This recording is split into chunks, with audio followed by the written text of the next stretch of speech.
Those Who Prey on Psychics by Anee, Jirsch. The media love stories about fake psychics, fraudulent mediums and dodgy healers. They rarely look at the other side, those who prey on psychics, and over the years I have met many. Psychics are often good at looking after everyone else. They are not so good at taking care of their own needs. They are heart-based. They have good intentions. They have life experience and empathy.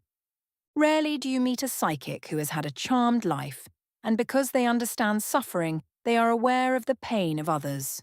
They want to take that pain away. All too often, their kindness is taken advantage of. I came across the psychic phone lines many decades ago. In fact, I nearly became involved in the first ever psychic phone line in the UK. A Texan chap was given the task to set up in England. The problem was we didn't have facility for toll numbers. So off Ed and I trotted for meetings with BT to set them up. The company had set up the world's first psychic line. It was a huge financial success. They made $71 million in their first year. Remember, this was a very long time ago, but still a fortune today. It was all very exciting back then until I became aware of just how it operated. No wonder they made so much money the psychics were paid a pittance. I was tasked with finding 200 psychics from around the London area. I walked. Later, I met a man who worked on psychic phone lines. He was down on his luck, not even slightly intuitive, and found the job in a job shop in Manchester, where most of the psychic lines were based. You will love the advert. Psychics wanted for phone line work, no experience necessary. He confessed they gave everyone an afternoon's training, then set them to work. The training consisted of how to keep people on the line as long as possible to get more money out of them. It was mainly late-night calls with clients who were broken by life's challenges. Then came the psychic fairs. Some were honourable, many were not. I remember the psychic fair wars. One group set up a rota of events, another saw their success and started using a very similar name and booking the various halls the week before to take their business. Again, the psychics were paying a fortune for their table. When only a handful of people arrived, the organisers would claim they had widely promoted. They hadn't.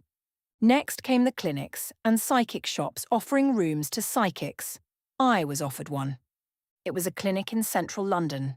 Some of my high-profile clients visited there to visit an osteopath. The clinic called me many times saying I was exactly what they needed. Our mutual clients kept suggesting it would be a good move.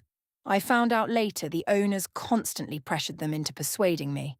But it wasn't me they badly wanted, it was my client base. In a short space of time, alarms bells started to ring. The husband and wife team would continually phone me asking why I didn't book clients through their receptionist. I explained that my clients contact me directly. They were not happy. Now I was simply renting a room from them. Logically, it should make no difference to them.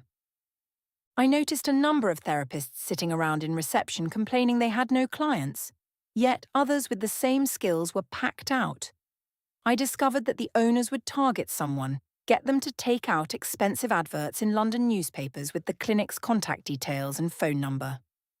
When inquiries started to pour in, they would call up someone doing the same skill and tell them, "We have lots of clients for what you do. If you join us and rent a room, we will provide the clients. We keep 70%, and you get 30%. Can you imagine the poor person who'd paid for the advert was sitting watching another person get all the work they'd paid for? One day, I caught the owners pressuring my clients to write down their contact details. I told them it was illegal. I packed my bag and left, but not before I made sure everyone knew their little game. Several years later, I was informed that the husband of the team had hired two very young girls and acted inappropriately around them. We expect people to have the same big heart that we do. We expect people who set up spiritual businesses to have a mission to make the world a better place, to help others, and to provide a service. Ejay, I know, has that mission. Sadly, there are a few who see it as purely a way to make a lot of money by treading on others. Over time, we discover who is honourable and who isn't. I like to whisper in the ear of newbies just to make sure they are not taken advantage of and the business goes to the right people. One thing I do know for sure, karma will get them in the end. If you work in a spiritual field and abuse it, the natural law of the universe will bite you in the butt.